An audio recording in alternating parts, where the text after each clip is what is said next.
What you're about to see might keep you up tonight, because what I'm about to share isn't your typical doom and gloom economic forecast. This is the real deal, backed by cold, hard facts that'll make your jaw drop.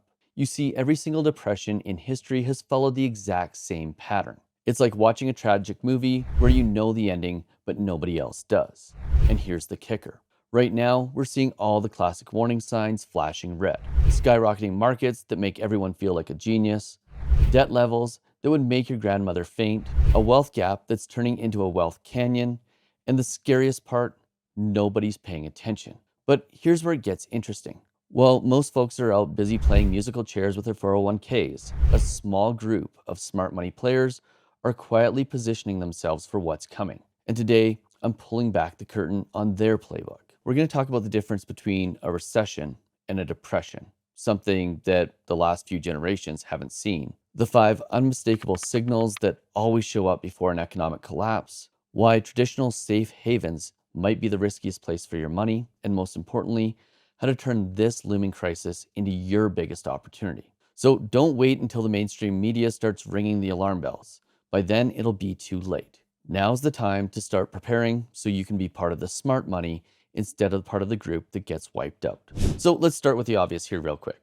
The first thing about a recession or depression is typically nobody sees it coming. No matter what anybody tells you, these aren't things that are widely predictable. There are always surprises that save the economy from a recession, like in the last couple of years, and there's always surprises that nobody sees coming that lead to major financial economic crises, like what happened in 2008. And while everyone thinks they'll see it coming, they never do. Every depression, every recession follows the same warning signs. And today I want to show you how to spot them and prepare, knowing that you aren't going to be able to predict them perfectly, but that if you pay attention to what's going on, you can protect yourself just in case they do happen.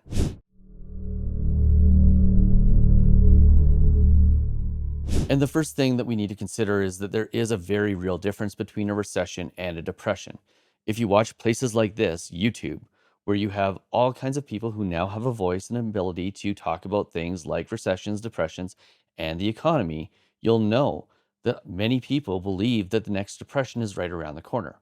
And myself included, I now have a voice. I have an ability to talk about the things I want to talk about and get millions of views. But my purpose is to make sure that the things that are out there that are scary aren't driving your financial decisions, but at the same time to make sure you're prepared in case the inevitable does eventually happen. And the main thing to understand here is that both a recession and a depression involve economic decline, but one is far worse than the other. So let's talk about the differences. First, there's duration and severity.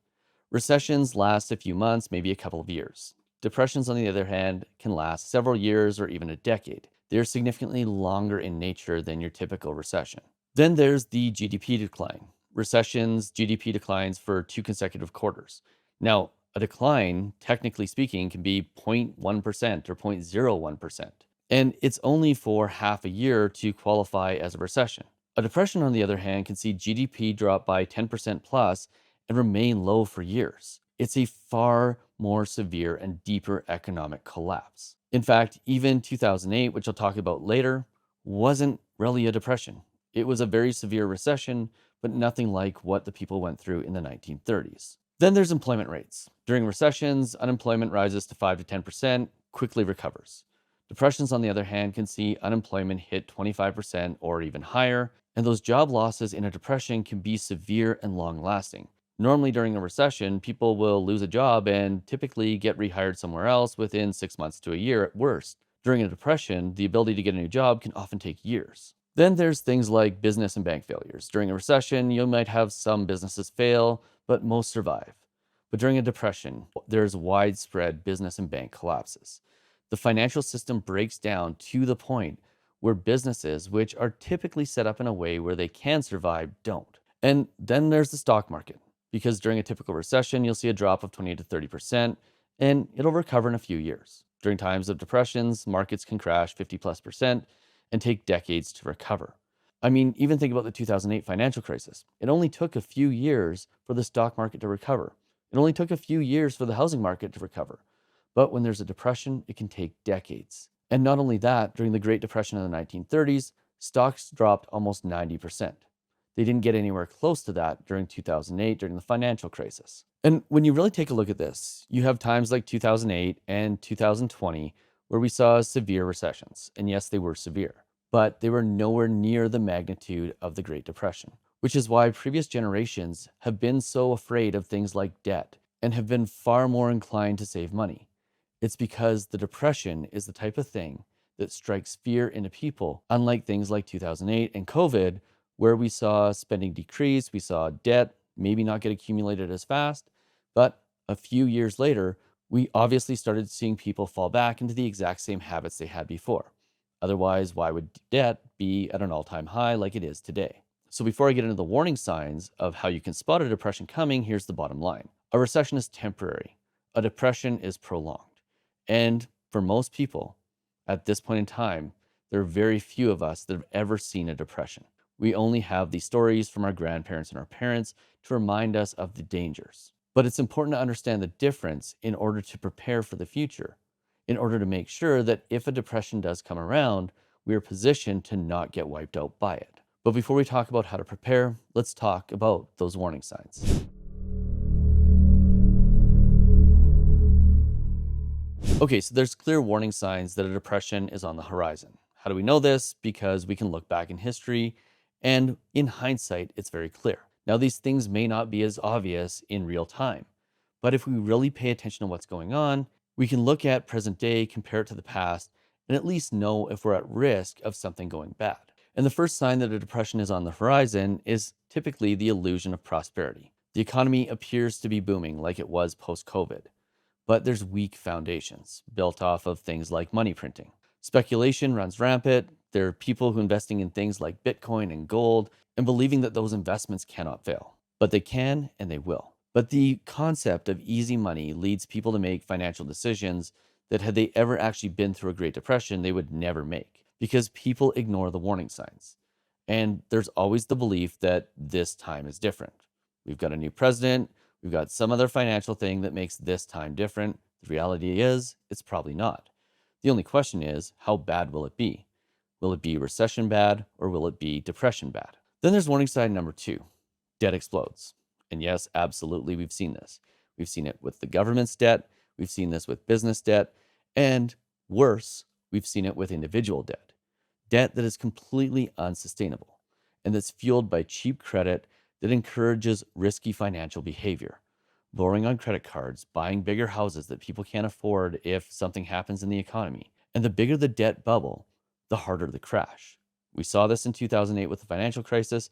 And by the way, we saw this during the Great Depression, leading up to the Great Depression, where everyone was borrowing cheap money to invest in the stock market, only to have the stock market fail and everyone be completely underwater. Now, the scary thing about today is that most people aren't borrowing money to invest. A lot of them are just borrowing money to consume, because wages, which I'll talk about in a second, haven't kept up with the amount that prices have increased. And lifestyle creep is causing people to borrow money in order to make sure that they can keep up with the Joneses. And then you've got warning sign number 3, and that's where the wealth gap widens. The rich are getting richer while the middle class stays stagnant. And we're seeing this very clearly. The rich are getting significantly richer. It wasn't long ago that the richest man in the world, Warren Buffett, only had $100 billion. And I say only, tongue in cheek. Now we see the richest man in the world has $400 billion, and Warren Buffett is barely on the radar of the top 10. And while asset prices are rising, the rich are definitely getting richer because they are the ones providing the things that people are spending money on. But the wages for the people who are being paid to make those goods, and wages pretty much across the board, are failing to keep up, which creates economic inequality that reaches extreme levels before a collapse. And the level of debt that's being carried by average folks is typically an indicator of just how extreme this inequality has become. Then you've got warning sign number 4, the trigger events. So a single event sets off the panic. A bank collapses, the stock market crashes, or there's a debt crisis. Or maybe there is some sort of chaos around the economy associated to things like, I don't know, tariffs. And pretty much you see confidence disappear overnight. We're already seeing this in the stock market. We're seeing it plummet as people are concerned about the volatility. And subsequently, people rush to pull their money out. They do that rejigging of their 401k in order to protect themselves, only making the problem worse. And as panic spreads, the market plunges. But then, this is where it gets really bad. Warning sign number 5. Government reaction comes too late. Maybe because previously money printing was a problem, or maybe government was seen as too big, or maybe they were blamed for many of the problems that happened in the last recession. And as a result, the central banks scramble to inject liquidity into the system. But maybe they don't do it as fast as needed because of the perceptions created in the past few recessions and the public opinion with respect to money printing. Then you start to see public trust in financial institutions erode as there's runs on the bank as banks fail. And by the time the help arrives, the damage is already done. It's too late. Now, luckily in 2008 and luckily in 2020, the government was able to interject in a reasonable period of time. The question is, will the public trust be there for the government to intervene in time the next time we find ourselves in a potentially catastrophic situation? But regardless of how fast the government steps in, if you are prepared, if you are set up to thrive, you won't be the victim of the next Great Depression. So let's talk about how to survive instead of just thrive.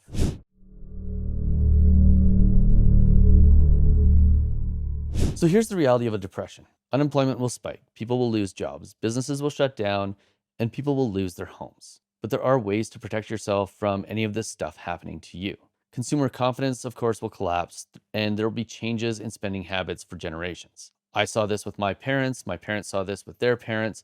It's clear that when a depression happens, people change, and their views on money change as well. But the world doesn't end. However, life does, in fact, change permanently for many. The question is, will it change negatively or positively for you? And this is where we need to consider the hidden opportunity.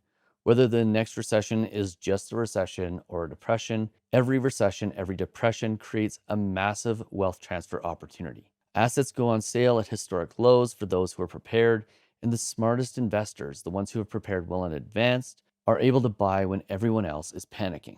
So, how do you prepare and win? Well, you start by holding real assets like real estate, gold, and cash flowing businesses.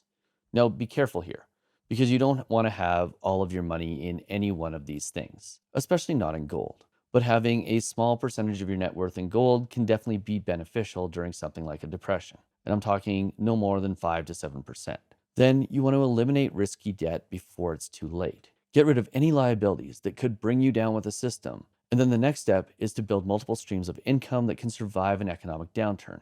Now, this could be other types of employment, a business that you run, income from rental properties, or even dividends from investments. But it's important that your income doesn't all come from just one source. And there's 5 things it's important to understand when it comes to protecting yourself from the next big downturn. The first is that real assets are your shield. Paper wealth can collapse pretty much instantly, but real assets hold value. Things like real estate, gold, and income producing businesses will in fact survive. But also note that cash can lose value very quickly, especially in periods of inflation that often come along with money printing that is designed to prevent the next big major depression. Then it's important that you understand that being debt free is a significant advantage. High interest loans, even mortgages, can crush people in downturns. So now, right now, while things seem to be good, is the time to clean up your finances because debt free individuals fare better in crises.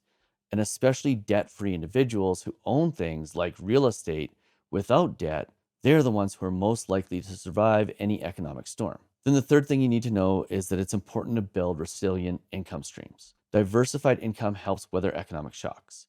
Side businesses, rental incomes, or essential skills that you can sell and barter with are hugely valuable during times of economic need. The people with multiple streams of income are, in fact, the people that thrive during depressions. And I'll talk a little bit more about how to build multiple streams in a second. But the fourth thing you need to understand is learn market cycles. Every downturn creates buying opportunities. It's important to understand when things are getting frothy and be able to see that there's the potential for a major drop where you'll be able to purchase investments at bargain basement prices. But that doesn't mean you sell all of your investments. What it means is that you have a certain amount dedicated to cash that you can use to pounce when the time is right. Because, like I said before, assets go on sale when panic strikes, and it's those people that have access to cash that are able to buy assets at a discount and ultimately build significant amounts of wealth. In fact, there's more wealth built during downturns than there is at any other time. And it's largely due to the fact that people can buy at a discount during those times. And then last but not least, it's important to develop skills that stay valuable. This is how you create multiple streams of income. So the question is, will your skills be in demand during a crisis? And if they aren't the type of thing that people will need during a crisis, then you need to go about developing skills that will make you indispensable to your employer or allow you to earn income outside of your employment. And now is the time to start learning these skills. It's not the time to sit back and wait for the crisis to happen. It's the time to prepare while things are good, so that if things continue to be good, you're going to be in a really great position anyways. But if things turn south really quickly, you're already set up, you've already got the skill set, and you're already in a financial position where you can take advantage of the next big depression, or should I say opportunity. Oh, and by the way, if you want to know what always happens before a financial crisis, make sure you check out this video right here.